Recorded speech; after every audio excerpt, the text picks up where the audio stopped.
falar da violência ao idoso ganha ainda mais importância em 2020. O dia 15 de junho marca o Dia Mundial de Conscientização da Violência contra a Pessoa Idosa. A data foi instituída em 2006 pela ONU e pela Rede Internacional de Prevenção à Violência da Pessoa Idosa. Em 2020, esse tema ganha ainda mais relevância diante do aumento da violência doméstica durante a pandemia de Covid-19. O Estatuto do Idoso aqui brasileiro de 2003 já considera violência contra o idoso qualquer ação ou omissão que lhe cause morte, dano, sofrimento físico ou psicológico e cita em seu artigo 4º que nenhum idoso será objeto de qualquer tipo de negligência, discriminação, violência, crueldade ou opressão.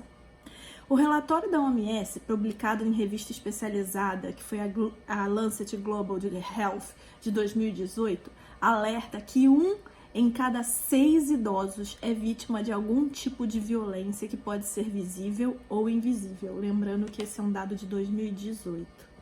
A pandemia do Covid no Brasil está causando medo e sofrimentos incalculáveis para as pessoas em todo o mundo. E isso é um relato do secretário-geral das Nações Unidas. E ele continua falando que, além do impacto imediato na saúde, a pandemia está colocando as pessoas mais velhas em risco maior de pobreza, discriminação e isolamento. E é provável que tenha um impacto particularmente devastador sobre as pessoas idosas nos países em desenvolvimento. E ele continua falando que os idosos têm os mesmos direitos à vida e à saúde que todos os outros cidadãos. Alexandre Kalash, recentemente, numa entrevista à Folha de São Paulo, quando questionada pela repórter Cláudia Colucci, se existia ou não uma cultura do descarte do idoso durante a pandemia, já que havia saído uma carta aberta de intelectuais europeus, usa a seguinte frase para responder a pergunta: o preconceito de idade, que eu chamo de idadismo, que já existia contra os idosos, apenas aflora, aumenta com a questão da Covid-19. O deixa morrer, já viveu muito, e daí? Parece que ninguém se importa mais com a morte de alguém que já viveu muito. É o que eu tenho chamado de gerontocídio, segundo as palavras do Alexandre Kalash. E alguns dados já começam a aparecer e mostrar a realidade do que a gente está vivendo.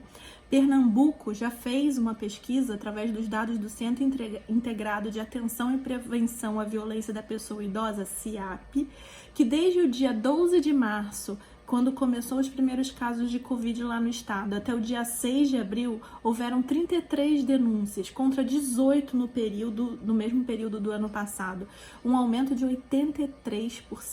Isso sabendo que todos esses casos são subnotificados, né? A maior parte da violência contra o idoso acontece na sua própria casa e muitas vezes esse dado não aparece. Então, tá claro que os novos desafios se apontam nesse momento de crise de saúde e economia no Brasil. Não podemos nos esquecer que envelhecer é uma conquista da sociedade e dos indivíduos. Não podemos considerar o idoso como um ônus. A Covid trouxe o que há de melhor nas pessoas, que é repensar hábitos, repensar saúde, repensar consumo, repensar tudo que a gente está repensando, mas também trouxe o que há de pior dentro das pessoas. E aí, essas 3 palavras que a gente está falando tanto, idadismo, ageísmo, etarismo, né, que são um dos tipos de violência, que é o preconceito, mas todos os outros tipos de violência psíquica, física, enfim, todas as outras formas de violência contra o idoso e aos mais vulneráveis, isso tem aumentado e a gente precisa falar disso. Por isso, mais do que nunca, além de falar, a gente precisa agir para garantir a saúde dos idosos. E é com esse primeiro vídeo, com esse primeiro tema, que a gente começa então o movimento para o envelhecimento saudável aqui no Brasil, chamado Movimento Somos 60+, onde a gente conta com todos vocês.